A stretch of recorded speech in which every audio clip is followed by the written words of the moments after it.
amigos de Venezuela siempre, siempre Venezuela, bienvenidos a esta edición vespertina. Como siempre, llevándoles a ustedes información, comentarios, noticias, música, entrevistas, todo lo que tiene que ver con Venezuela y su migración a lo largo y ancho del mundo. Esto lo hacemos con mucho cariño, con mucho respeto para todos ustedes a través de esta señal. 5 emisoras que se enlazan desde Aruba hasta la Arauca Binacional para llevarles a ustedes la mejor información. También un trabajo que nos permite hacerlo desde Arauca hasta Aruba, la isla de Aruba, la isla del Encanto. Un trabajo en equipo, en donde está Vanessa Chacón en la producción, Camilo García en redes sociales y apoyo técnico, nuestro equipo de operadores, también nuestros colaboradores en Venezuela, Colombia, también en varias partes del mundo, todos bajo la coordinación de su servidor, Alan Peralta. Iniciamos la jornada informativa en el programa Siempre Venezuela.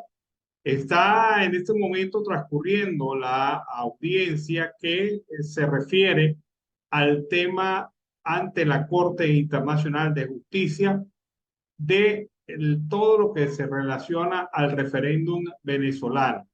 Y esto a solicitud de Guyana, que ha exigido de manera inmediata la paralización de este referéndum, puesto que, según lo señala, se ponen en discusión temas que son de absoluta competencia de la Corte Internacional de Justicia y que están registrados bajo el Acuerdo de Ginebra entre Venezuela y Guyana relacionado al tema del Esequibo.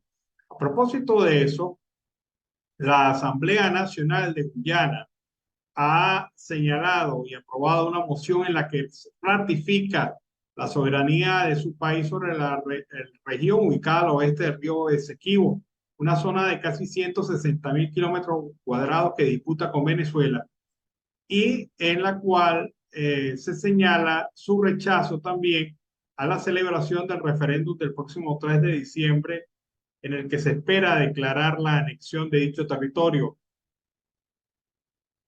La resolución respalda por unanimidad en una sesión extraordinaria y denuncia los supuestos planes de Caracas tildados como provocativos, ilegales y sin efectos. Reitera que Georgetown ejerce y seguirá ejerciendo el control sobre la Guyana Esequiba, rica en petróleo y otros minerales.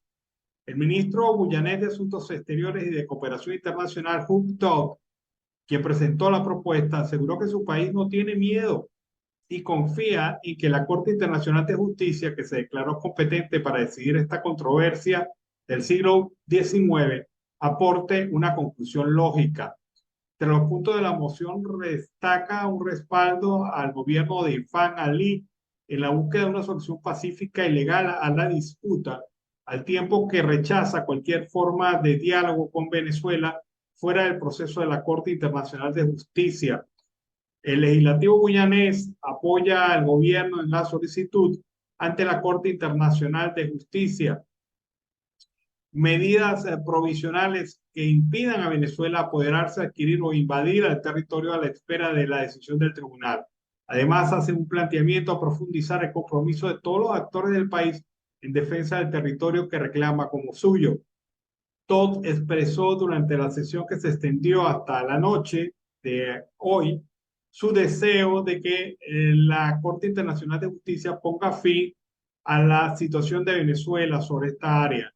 En paralelo, el régimen de facto de Nicolás Maduro comenzó una campaña para el referéndum no vinculante el próximo 3 de diciembre sobre esta controversia, en la que los venezolanos serán consultados sobre si están de acuerdo o no con la anexión del Esequibo a su país, entre otras interrogantes. Hasta el momento, ninguna de las partes ha planteado la opción de que sean los propios esequibanos, que rondan en 125.000, los que decidan sobre su pertenencia a uno u a otro país o elijan mantenerse como territorio independiente y soberano. Fíjense ustedes que esta es una opción bastante interesante. Esta opción no se ha planteado nunca. La propia gente del Esequibo. Sería algo interesante, ¿no? el planteamiento que está proponiendo, pero el tema es que Venezuela pues debe definir su actuación jurídica en esta área y nosotros insistimos que el tema jurídico hay que establecerlo y definirlo de esta manera y bajo este criterio.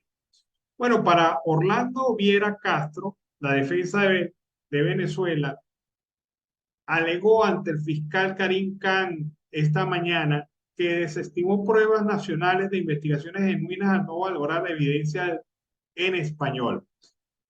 El despacho fiscal y la defensa de las víctimas ha desmontado este alegato, señalando fotocopias y sumarios de procesos no son relevantes. Debemos recordar que esta mañana en la audiencia, la primera audiencia de dos audiencias que se van a celebrar, que se celebró una el día de hoy, otra mañana, sobre el tema de la apelación que hizo Venezuela ante la Corte Penal Internacional sobre el tema de la competencia del fiscal Karim Khan para investigar al país por violación de derechos humanos. Se presentó uno de los más ridículos y poco consistentes argumentos por parte de la defensa de Venezuela, diciendo que el país no tenía dinero suficiente para mandar a traducir la enorme cantidad, más de 30.000 documentos que mandó a la Corte Penal Internacional con el objetivo claro de trabar el proceso y enredar. Esos documentos los envió en español, algunos de ellos eran fotocopias, según el fiscal Khan, y carecen de valor probatorio. Veamos lo que dice Orlando Viera K. Blanco sobre la defensa de Venezuela en este caso. El día de hoy se ha celebrado la primera audiencia en la sala de apelaciones de la Corte Penal Internacional y quiero brevemente resumir el alegato que la defensa de Venezuela ha esgrimido. Básicamente, una defensa de forma que dice que no se valoraron las pruebas que en español consignó ante el despacho fiscal la representación de Venezuela. A esto han respondido tanto las víctimas como el despacho del fiscal, que en todo caso el material probatorio que intentó depositar ante el fiscal y ante la sala de cuestiones previas la representación de Venezuela fue copias de sumarios o de extractos de los procesos celebrados en el país que no evidencian, que no son relevantes a los fines de considerar que hubo una información genuina, una investigación genuina, un juicio por el cual dar curso a la denominada complementariedad. Este alegato es suficiente para desmontar el alegato de Venezuela. Bueno, miren la pobreza de la defensa argumentativa de Venezuela.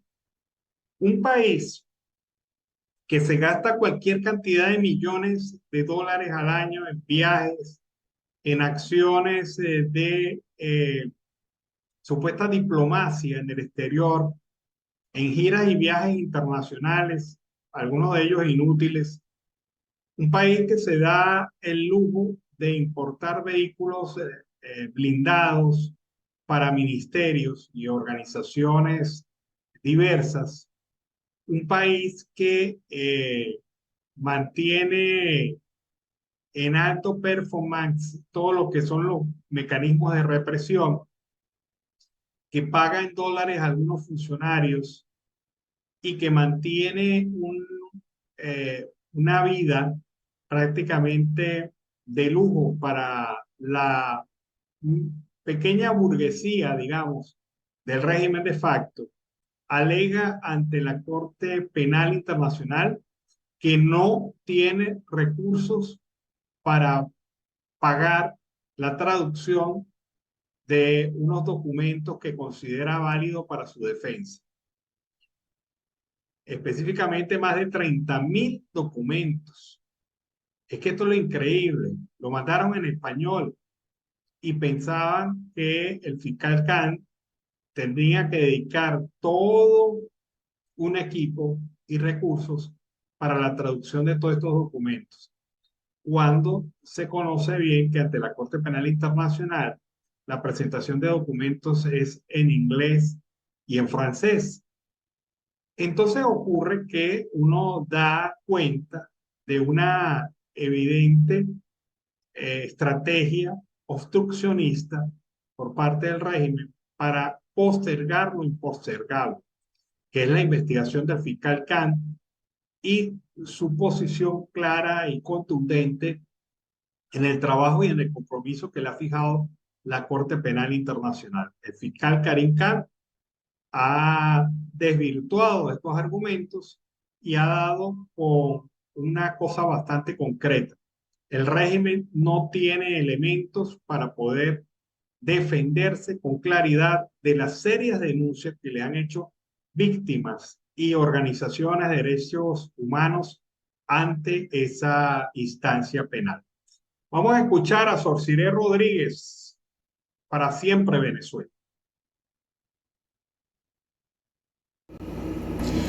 Y ya para finalizar, dos noticias que han estado en la palestra desde la Cordillera Andina, y es que los estudiantes del Liceo Estatal Arquitecto Claudio Corredor Müller, ubicado en el Vigía, capital del municipio Alberto Adriani, le dio una cátedra a los representantes del Ministerio de Educación en cuanto a basamentos legales y a todo lo que tiene que ver con los derechos de los estudiantes. Una estudiante con megáfono en mano paralizó todo el liceo exigiendo la presencia de profesores que puedan cubrir todas las asignaturas en el liceo, porque ellos alegan, los propios estudiantes, que solamente ven una, dos o tres asignaturas dentro de sus recintos de educación. Entonces, esta estudiante prohibió la entrada de los alumnos hasta tanto no se apersonara un representante del Ministerio de Educación, que, reiteramos, le dio una cátedra a estos representantes del Ministerio de Educación, algo bastante inédito, donde los protagonistas son los mismos estudiantes.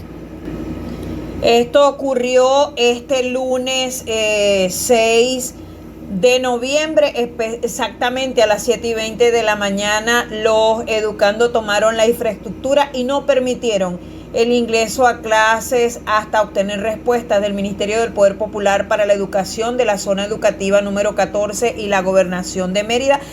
Me gustaría que pudieran escuchar un poco lo que dice la estudiante rápidamente. En este momento no se permitirá que ningún alumno entre a las aulas hasta que no llegue o el gobernador o algún ente del Ministerio de Educación a darnos respuestas y soluciones. Nosotros nos merecemos una educación de calidad. Nosotros estamos aquí para estudiar, para aprender, no para venir a perder el tiempo, porque hacen falta profesores. Nosotros merecemos más de 4 clases al día y queremos una y si acaso 2. No puede ser posible entonces hasta el momento que no lleguen a darnos soluciones y las respuestas que nos merecemos, ningún estudiante entra a las aulas de clase. Estas fueron las palabras de la estudiante que tomó la iniciativa, repito, en el Liceo Arquitecto Claudio Corredor Müller del municipio Alberto Adriani en la Cordillera Andina, donde pudimos observar los estudiantes bastante atentos a esta jovencita tan valiente, exigiendo su derecho como estudiante de poder tener profesores que puedan impartir las clases en cada una de las asignaturas que le corresponden. Más sin embargo, les comento que más valiente fue esta jovencita cuando llegó la comisión del Ministerio de Educación y se las cantó así, porque esa es la expresión. Carlos y Alan Peralta se las cantó a los representantes del Ministerio de Educación. Escuchen las declaraciones. Yo no veo ni matemática, ni física, ni química hace 4 años. Son 4 ahorita, quinto año otra vez el mismo cuento. Igual biología. Biología. Otra materia más, se le suma. Y en primero, segundo y tercer año, yo no tuve profesor ni de matemática, ni de biología, ni de ciencias naturales, ni de arte y patrimonio, ni de inglés. Obviamente no fue todo el año, pero entonces un lapso tenía esta, el otro lapso no tenía, este lapso, esto no tiene que ser así. Nosotros necesitamos contar con todos los docentes en todas las áreas, porque de eso viene la educación de calidad que nos prometen en el artículo 102 y 103 de la Constitución. ¿O no es así? Entonces, está bien.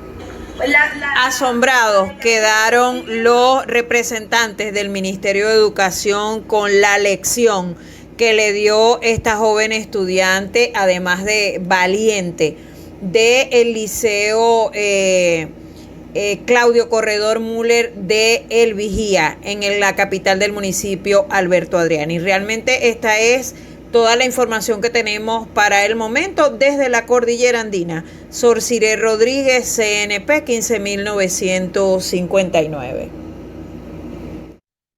Bueno, ese fue el reporte de Sorciré Rodríguez sobre este tema. En el próximo bloque vamos a mostrar las imágenes de esto y el encuentro de esta joven venezolana con los representantes de la zona educativa del estado Mérida en el marco de la protesta que vino realizando ella y un conjunto de compañeros. Impresionante. Tienen 3 años que no ven matemáticas.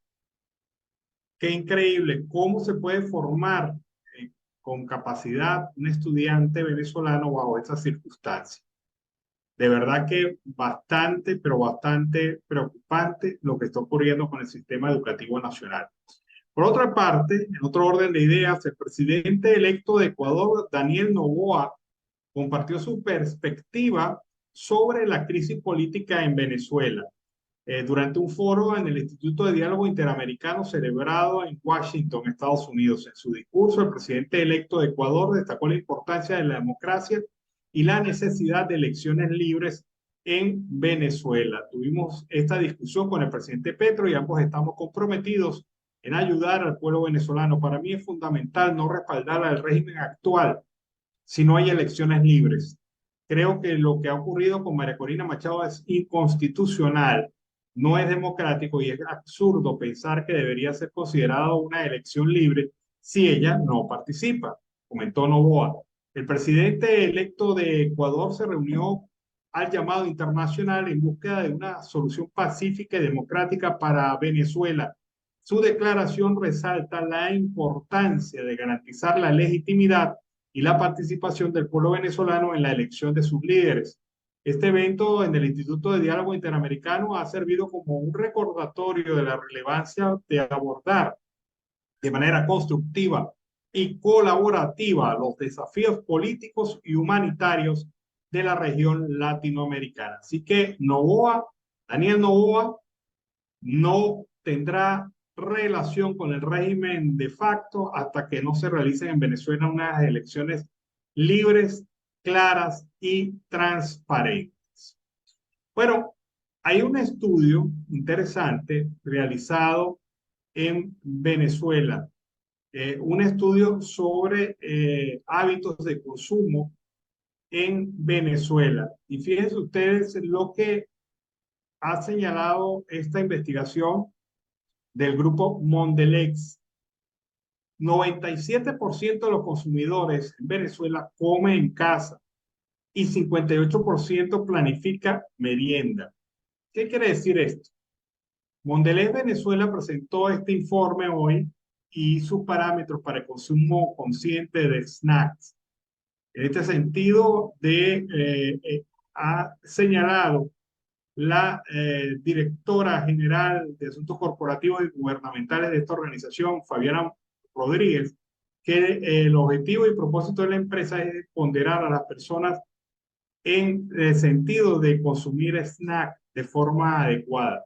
En este punto, Rodríguez dijo que se busca dejar de lado la connotación negativa que tienen algunos productos relacionados con su merienda.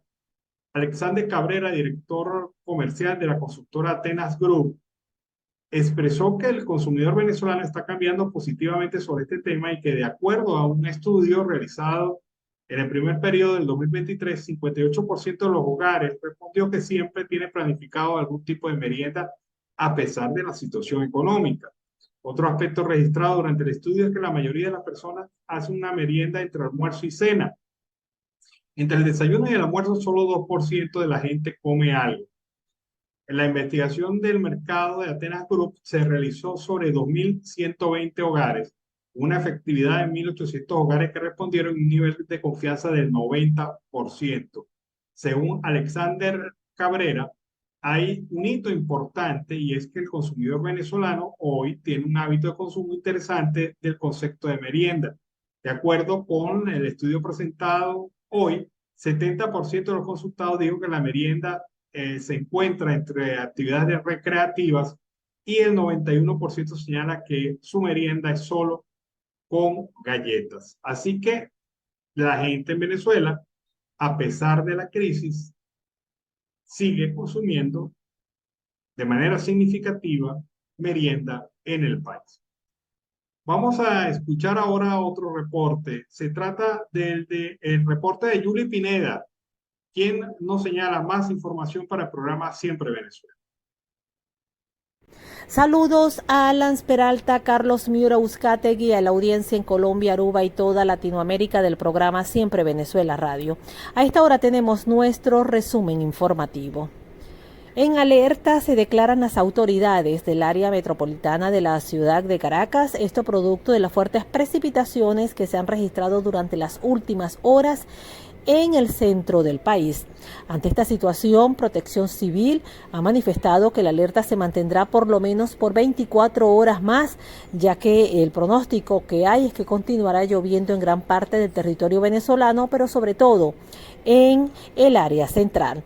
En Caracas son muchas las barriadas que simplemente se han visto seriamente afectadas por estas fuertes lluvias que ha generado derrumbes en diferentes sectores de toda el área metropolitana de la ciudad capital venezolana. Ante esta situación, Protección Civil ha activado un plan de emergencia a través del cual se le brinda la atención necesaria a las personas. Se habla de por lo menos unas 300 familias ya afectadas producto de estas fuertes lluvias.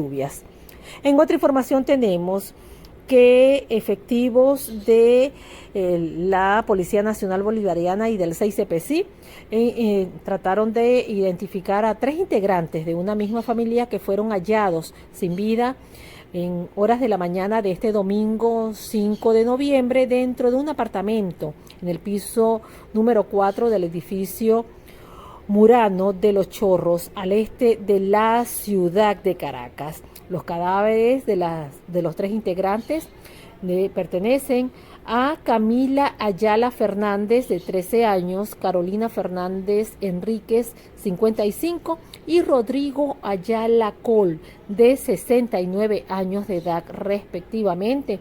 Agregaron los voceros de la División de Homicidios del Cuerpo de Investigaciones Científicas Penales y Criminalísticas, que se encuentran investigando el suceso, que se continuará con toda la investigación a fin de determinar la causa que originó la muerte de estos 3 integrantes de una misma familia en este edificio ubicado al este de la ciudad de Caracas. Hasta los momentos no se descarta ninguna hipótesis en torno al asesinato de estas 3 personas. Bien, esto es todo por los momentos. Soy Yuli Pineda, CNPS y 871, con las informaciones de la Gran Caracas, Oriente y Sur de Venezuela.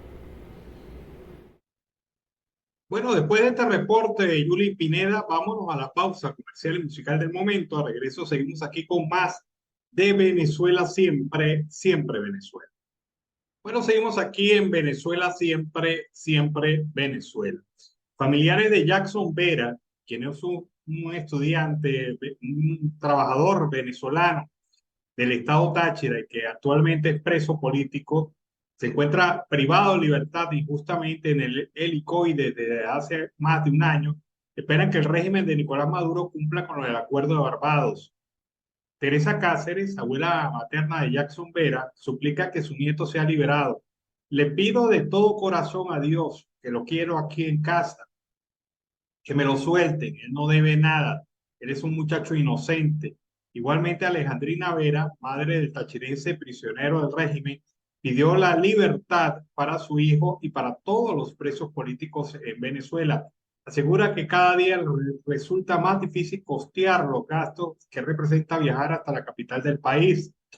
Sus familiares siguen orando y esperan que el ultimato ofrecido por el secretario de Estado norteamericano Anthony Blinken permita que la liberación de los presos políticos en Venezuela se cumpla, pues es el mayor anhelo de estas tachirenses que quieren tener a Jackson Vera en libertad.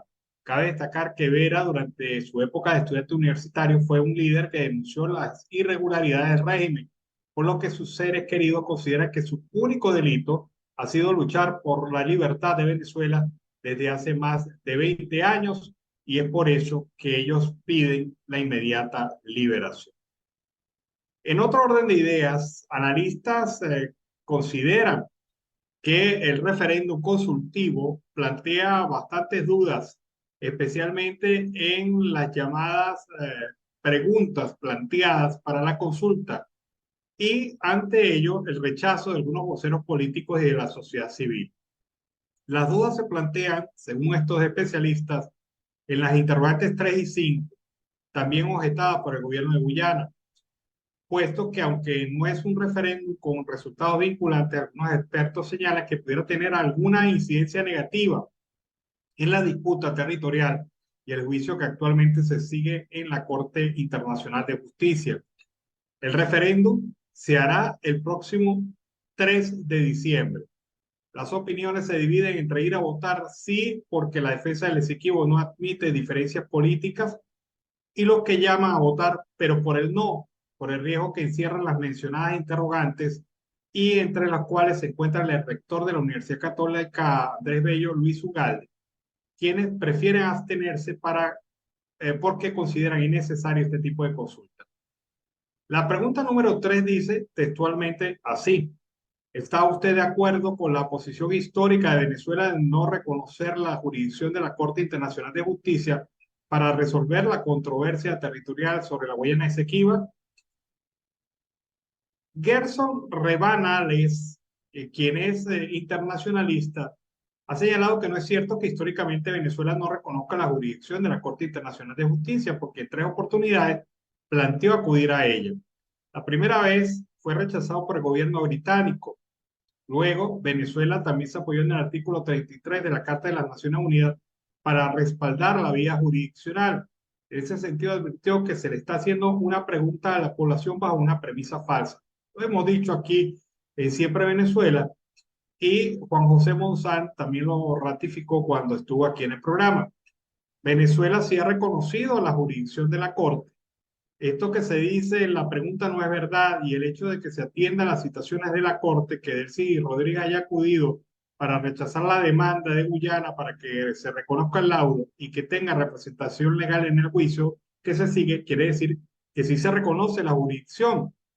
La Corte Internacional de Justicia citó a Venezuela y Guyana luego de que Guyana solicitó medidas provisionales para que no se realice el referéndum consultivo hasta que la Corte se pronuncie sobre el laudo arbitral. En relación al juicio de curso, Venezuela debe entregar su contramemoria, es decir, sus argumentos, el día de hoy y mañana. Independientemente de ese referéndum, la Corte seguirá el juicio. Los magistrados harán sus investigaciones, pero no harán el trabajo de Venezuela. Si la representación de Venezuela se retira del juicio, nos quedamos sin derecho a apelación. Seguiremos gritando que el sol nace en el Esequibo, pero Naciones Unidas y los países reconocerán la decisión de la Corte si es favorable a Guyana, agregó Rebanales.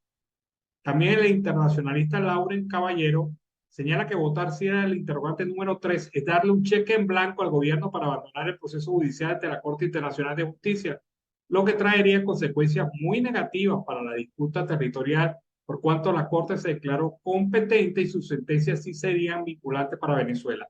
En el delicado caso, afirma que el gobierno traspase una responsabilidad de Estado al pueblo venezolano sin primero explicar las repercusiones de una respuesta negativa o positiva. Los venezolanos, si responden sí a esa pregunta, le están dando al gobierno un cheque en blanco para que no asista a defender nuestros derechos en la Corte, y por consiguiente la responsabilidad de no asistir allí no sería del gobierno, sino que sería de nosotros los que votemos afirmativamente Allí señaló. Ha destacado también el experto en política internacional y democracia que un ciudadano consciente de que el exequivo es de Venezuela votaría no, puesto que el Ejecutivo tiene la responsabilidad de armar una defensa sólida y blindada para garantizar que Venezuela salga lo mejor parada posible de este juicio en lugar de atacar a la Corte Internacional de Justicia. De hecho, la Corte debe pronunciarse sobre la validez del laudo arbitral de 1899 que le adjudica a Guyana al territorio exequivo. Según el demandante, el objetivo de este referéndum es obtener respuestas que respalden la decisión de Venezuela de abandonar el actual procedimiento ante la Corte y recurrir a medidas unilaterales para resolver la controversia con Guyana, anexando e integrando formalmente a Venezuela todo el territorio en cuestión. Esto lo dijo, entre otras personas, lo ha insinuado, entre otras personas, Diosdado Cabello, como excusa para desconocer la jurisdicción de la Corte Internacional de Justicia. Y son las circunstancias que ocurren en Venezuela y que hacen enfrentar un grave compromiso del país frente a la comunidad internacional. Bueno, hace rato, Sofciré Rodríguez hablaba del caso que se vivió en la institución educativa Liceo Estatal Arquitecto Claudio Corredor Müller, ubicado en el Vigía, en el municipio de Alberto Adriani de Mérida. Esta joven, una estudiante, levantó una protesta con sus demás compañeros, señalando que ella no aceptaba que después de tanto tiempo no se hayan solucionado los problemas de falta de docentes en la institución, calificándolo esto como una pésima señal para su formación y su educación. Y señaló la prohibición de los estudiantes a reiniciar clases hasta que no se presentaran autoridades educativas de la región, como en efecto ocurrió en su momento.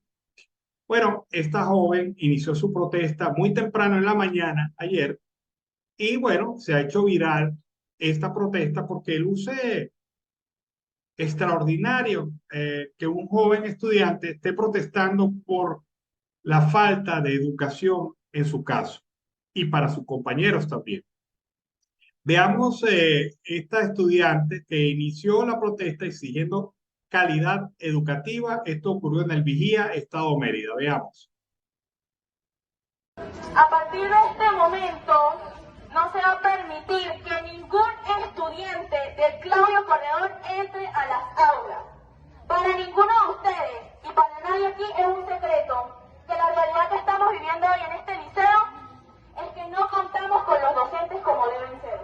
No contamos con una educación de calidad. No puede ser posible que cuarto y quinto año le falten más de 3 docentes. Vean menos de 5 materias niños de segundo año. No puede ser posible. Entonces, desde este momento, no se permitirá que ningún alumno entre a las aulas hasta que no llegue o el gobernador o algún ente del Ministerio de Educación a darnos respuestas y soluciones. Nosotros nos merecemos una educación de calidad. Nosotros estamos aquí para estudiar, para aprender, no para venir a perder el tiempo, porque hacen falta profesores. Nosotros merecemos más de 4 clases al día y queremos una y si acaso 2. No puede ser posible, entonces, hasta el momento que no llegue a darnos soluciones y las respuestas que nos merecemos, ningún estudiante entra a las aulas de clase. Los docentes estarán en las aulas esperando por nosotros, pero nosotros no vamos a entrar. Así que queda entendido para todos, ninguno va a entrar a clase. Nos merecemos una educación de calidad.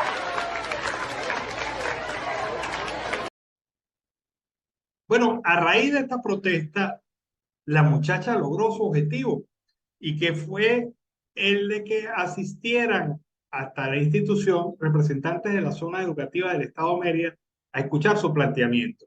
Esta estudiante del Liceo Estatal Arquitecto Claudio Corredor Müller, en la ciudad de Vigía, Estado Mérida, se reunió con esos representantes, planteó su problema y vean ustedes de manera contundente cómo ella señaló las fallas en por lo menos en su ciclo académico. pero también señaló las fallas de todo el colegio y el instituto educativo en general.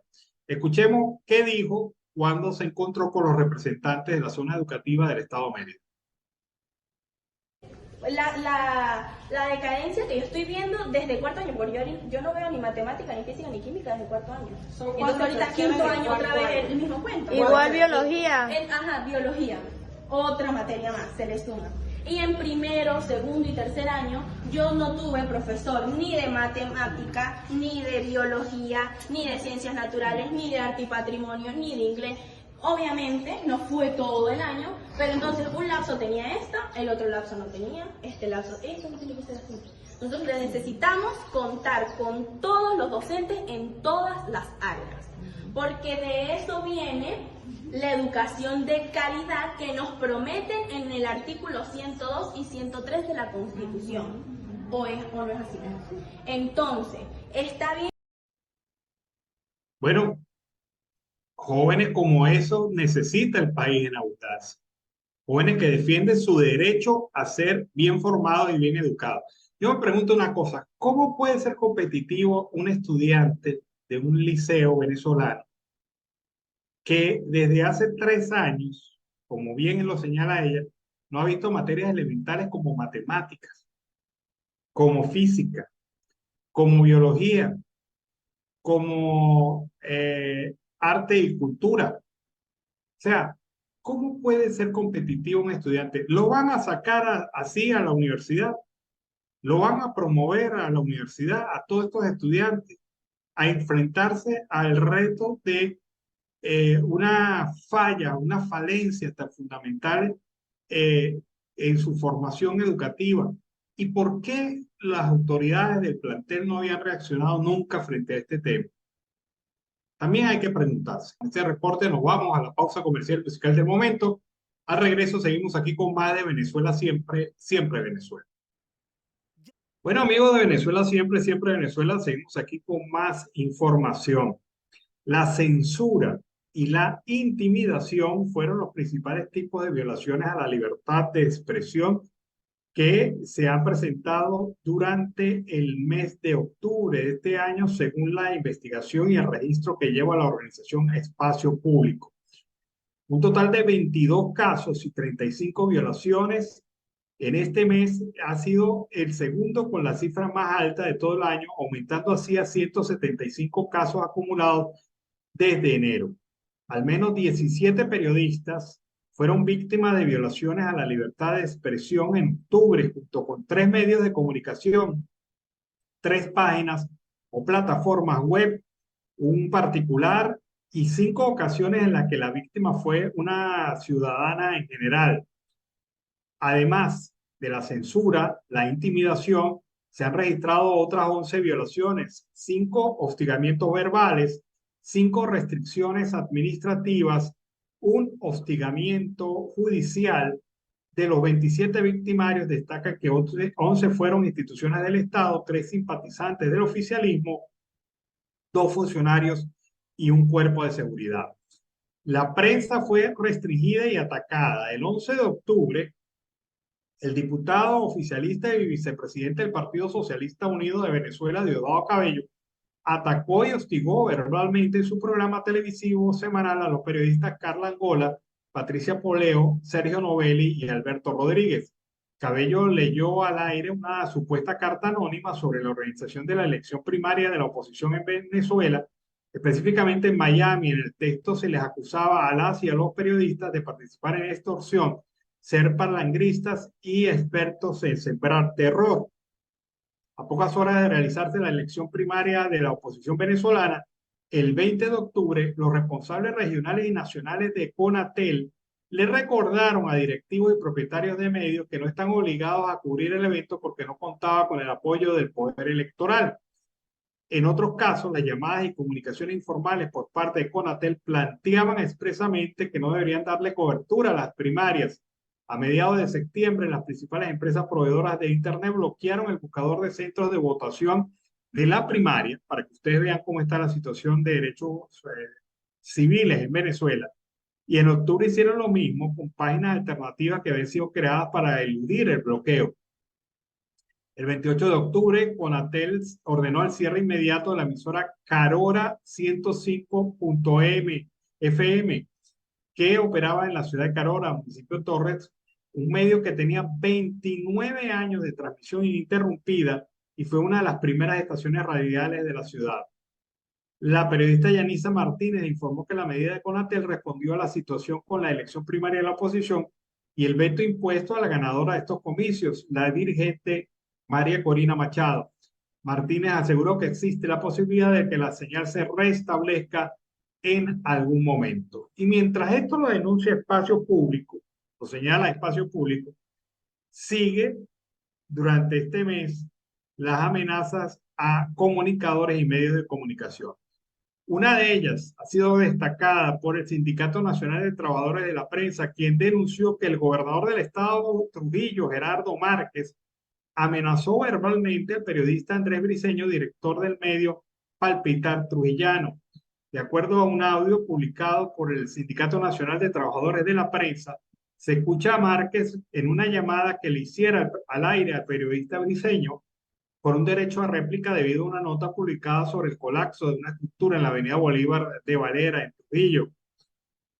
Le dice textualmente: no te acepto más mentiras en esa mierda. A partir de ahora tienes la guerra declarada conmigo y anda donde te dé la gana, pero ahora vas a saber quién soy yo por las malas. Me está buscando por las malas, y con otras vulgaridades se despidió. Este es el gobernador del estado Trujillo, repito, el señor Gerardo Márquez, el mismo que amenazó caerle a golpes a María Corina Machado cuando apareciera por allí. Bueno, por ello, el Sindicato Nacional de Trabajadores de la Prensa aprovechó para denunciar estas acciones registradas por el gobernador Márquez porque atentan contra la libertad de expresión y además constituyen una amenaza de integridad del comunicador social. En ese sentido, exigen que este tipo de acciones sean investigadas por los órganos de justicia. Vamos ahora a escuchar esta visión que tiene Pedro Fernández, director del IFEDEC en Venezuela, quien denuncia que a la callada las autoridades educativas nacionales están implementando la ideología de género en las escuelas venezolanas. Veamos por qué. Hemos estado en el Ministerio de Educación, pero es el Ministerio de Educación el que está impulsando esto con programas educativos. Hoy hay material educativo que el Ministerio de Educación está distribuyendo en las escuelas que dice que una familia puede ser hombre y mujer, pero también hombre-hombre y mujer-mujer, y se lo dicen a niños pequeños, niños chiquitos. Programas de educación donde, por ejemplo, eso lo hemos visto en COGEDES, en escuelas, nosotros mismos entrevistando a la directora, y eso se está propagando en todas las escuelas nacionales ahora, programas que llaman Experimentar y Descubrir, donde a los niños les ponen atuendos masculinos y femeninos en un salón, y el niño que se pone un vestido le dicen que está muy bien, que si él quiere ser una niña, él puede ser lo que quiera ser. Eso está pasando hoy en las escuelas de Venezuela, y lo está dirigiendo el Ministerio de Educación. La ideología de género pretende imponerle a la sociedad una manera de ver la sexualidad y la familia distorsionada. Pretenden desarraigar la sexualidad de la biología, dicen que un niño que se siente niña, aunque tenga órganos genitales masculinos, puede ser una niña, no solamente que lo puede ser, que es una niña atrapada en un cuerpo de un varón, y con eso van desarrollando un montón de cosas. Hoy en España, en los baños de mujeres, permiten entrar a hombres que se autoperciben mujer, porque de acuerdo con la legislación española, un hombre que se autopercibe mujer es una mujer. Hoy una mujer en España entra en un baño y se encuentra con hombres con aparatos genitales masculinos dentro del baño. Hoy en Uruguay, un niño de 12 años que quiere ser niña, sin autorización de los padres, puede tomar hormonas femeninas para cambiarse de sexo, hormonas que le destruyen la salud. Hoy en Estados Unidos hay un padre que trata de evitar que su madre castre químicamente a su hijo y lo convierta en una niña de 9 años, tiene el niño. Le está dando la madre hormonas femeninas desde los 4 años. Un niño de 4 años no tiene edad para tomar ese tipo de decisiones. Se está imponiendo en buena parte del mundo, como en algunos países, esta ideología que hace mucho daño, y además promueven una educación sexual integral, que no es educación sexual, un carrizo de lo que es hipersexualizar a los niños, unos programas muy dañinos para la mente de los niños que son vulnerables, y por eso estamos nosotros aquí en la Federación buscando crear un gran movimiento que pare esta ideología, que blinde a Venezuela para que esta ideología no cumpla con su objetivo de destruir la familia tal y como la conocemos, destruir los valores cristianos de la sociedad y meterse en las escuelas, adoctrinar a nuestros hijos y meterle cosas en la cabeza que les hacen mucho daño. Bueno, el ex rector del Consejo Nacional Electoral, Vicente Díaz, consideró que si bien el referéndum por el territorio Esequibo pautado para el 3 de diciembre no es vinculante, sí es políticamente efectivo porque permite demostrar que el país puede unirse en pro de defender los derechos como nación y dejar de un lado la confrontación política. A través de su cuenta en la red social X, Díaz destacó que los venezolanos no ponen en duda la legitimidad histórica, jurídica y política de los derechos de Venezuela sobre el territorio en disputa y aclaró que no se está consultando sobre los derechos de los venezolanos, así como afirmó que irá a votar. Eso ni siquiera se puede someter a consulta popular porque la integridad territorial no puede ser sometida a una consulta. Es parte de los 9 principios fundamentales de la Constitución de la República Bolivariana de Venezuela, que no puede ser modificado por ningún referendo, sino por vía constituyente. Por eso destacó que lo que sí hará está en consultas es la unidad del país, la determinación de los venezolanos para defender nuestros derechos, aunque advirtió que la consulta por el Esequibo se hace solo un mes después de la primaria de la oposición en la que salió victoriosa la coordinadora de 20 Venezuela, María Corina Machado. En este sentido, despierta la natural sospecha de que si podría tratarse de una jugada táctica del gobierno de Maduro para desplazar el notable impacto político de la primaria. Díaz alertó que además este referéndum pudiera ser usado como una herramienta para provocar que sectores opositores que rechazan su gestión digan que no quieren participar en el referéndum para poderlos presentar como antipatrióticos, traidores y otras lindeces típicas de la narrativa roja, al igual que continuar dividiendo la ya atomizada oposición del país. A pesar de eso, cree que el resultado del referéndum, si se logra convocar todo el país, manda un mensaje importante a Guyana, a las empresas transnacionales y a la misma comunidad internacional. Además, dejó en claro que todo aquello que busque descalificar a los sectores en el país nos debilita frente a Guyana.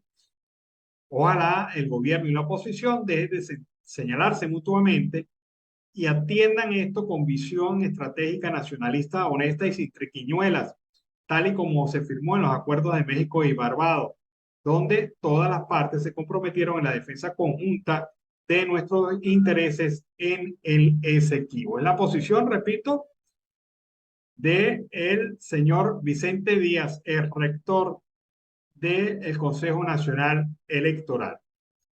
Vamos a ver el reporte semanal de nuestro compañero de labores, el señor Lenín Danieri, para Siempre Venezuela. Hola, ¿qué tal amigos? Saludos, soy Lenín Danieri y este es el resumen de noticias de esta semana. El diluvio, las lluvias en el occidente de Venezuela afectaron las principales ciudades y Maracaibo prácticamente colapsó. Las inundaciones dejaron una víctima que recibió una descarga eléctrica. El agua en calles, avenidas y residencias alcanzó un poco más del metro de altura. Habemos cárcel. De nuevo, la cárcel nacional de Sabaneta recibió población penal. Hace solo días llegaron varios provenientes de Puente Ayala. Los vecinos de las comunidades cercanas están preocupados debido a que temen se reedite la violencia de los años pasados. Inundados otra vez. El muro de contención en el kilómetro 43 en la población de Catatumbo se rompió nuevamente y el río Zulia entró con fuerza a las comunidades cercanas. El sector El Rul es uno de los más afectados. Las pérdidas en las unidades de producción son, de nuevo, incalculables. De nuevo por aquí les pido los 2 favores acostumbrados: suscribirse y dar me gusta a los contenidos. No se imaginan la ayuda que esto representa. Jubilados. Los pensionados petroleros exigen el pago del fondo de pensiones, dinero que literalmente se esfumó de las arcas de PDVSA y que mantiene a muchos de ellos en condiciones realmente comprometidas. Algunos de ellos han muerto esperando por un dinero que les pertenece. Municipio embasurado. En San Francisco la basura se acumula en calles, avenidas y zonas residenciales. Hablamos de cerros enormes de desechos que superan los 2 metros de altura. Las jornadas de recolección que se hacen no son suficientes. Muchísimas gracias por los comentarios que recibo de este resumen semanal. Estén muy atentos a mis redes sociales, ya que en ellas conocerán detalles de estas y otras informaciones aún más interesantes. Soy Lenín Danieri, nos vemos la próxima semana. Chao.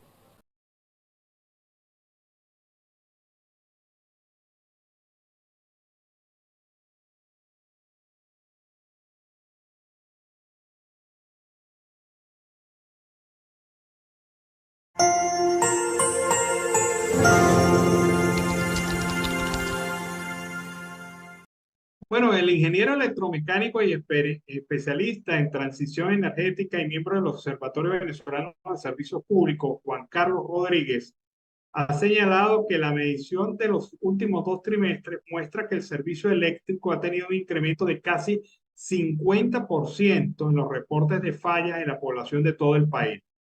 Porque a la par del incremento de tarifas de los servicios públicos en Venezuela, se han ido incrementando las fallas del servicio. Así que esto no compensa esto.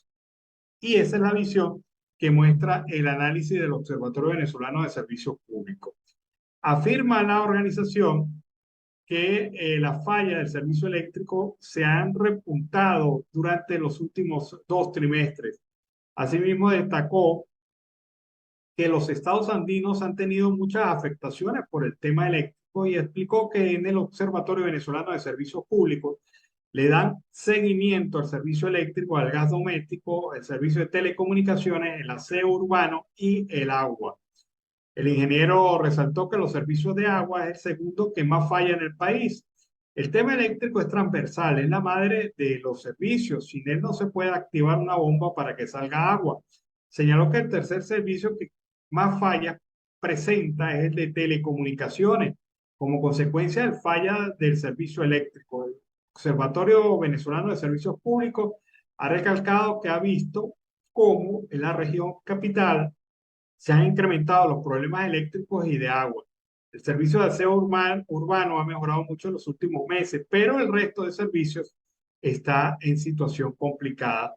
Lo dice este experto en el tema eléctrico, Juan Carlos Rodríguez, del Observatorio Venezolano de Servicios Públicos. Una situación que, bueno, de verdad afecta. Bueno, vamos. Siguen las investigaciones de esta lamentable noticia. 14 venezolanos, 8 niños de 4 a 13 años, entre ellos, fallecieron en un incendio que, recordemos, se vivió en 2 precarias viviendas donde residían en el sur de Chile. El hecho fue registrado en la municipalidad de Coronel. Las personas quedaron atrapadas en medio de las llamas que se produjeron dentro de las viviendas. Los bomberos dicen que había una estufa que fue ubicada a la entrada de la casa y allí se propició el incendio, se originó el incendio. ¿Qué ocurrió? Al estar bloqueada la salida de la casa, pues no encontraron otra manera de escapar y lamentablemente se produjo este fallecimiento de 14 venezolanos. Los vecinos han indicado que estas personas tenían apenas 2 meses en la zona, en la municipalidad de Coronel, en el sur de Chile. Se ha indicado por parte del fiscal de la región, Hugo Cuevas, que las investigaciones comenzaron para determinar la identidad de los fallecidos y las causas exactas del incendio. Algunas personas han dicho que esta familia eran 3 grupos familiares en condiciones de hacinamiento que vivían en esta región, pero que vivían bajo condiciones precarias, pues que no tenían los permisos legales para residir en Chile y menos los documentos que exige la autoridad chilena. Aunque los bomberos lograron sofocar las llamas, no pudieron rescatar con vida a ninguno de los 14 fallecidos debido a la combustión y que quedaron atrapados.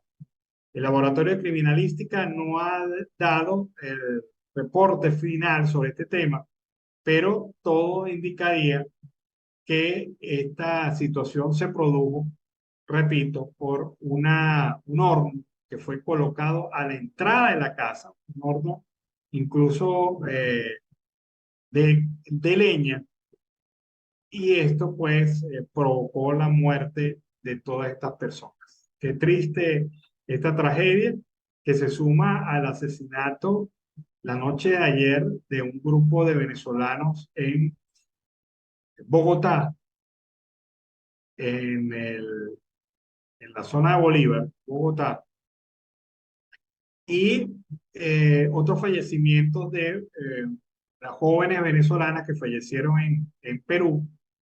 Es decir, una situación que muestra el lado oscuro de la realidad migratoria venezolana. Qué tristeza, especialmente este tema del fallecimiento de los 8 niños en este incendio.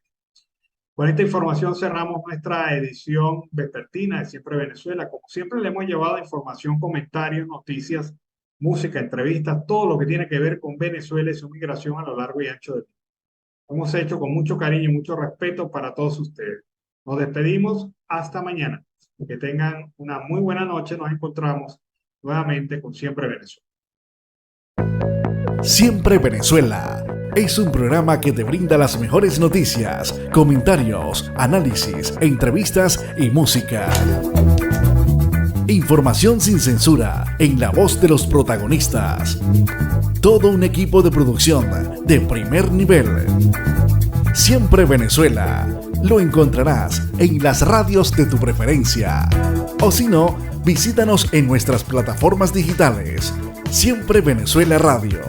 En Instagram, Facebook y Twitter. De lunes a viernes le decimos lo que en Venezuela prohíben. Porque somos Venezuela siempre, siempre Venezuela.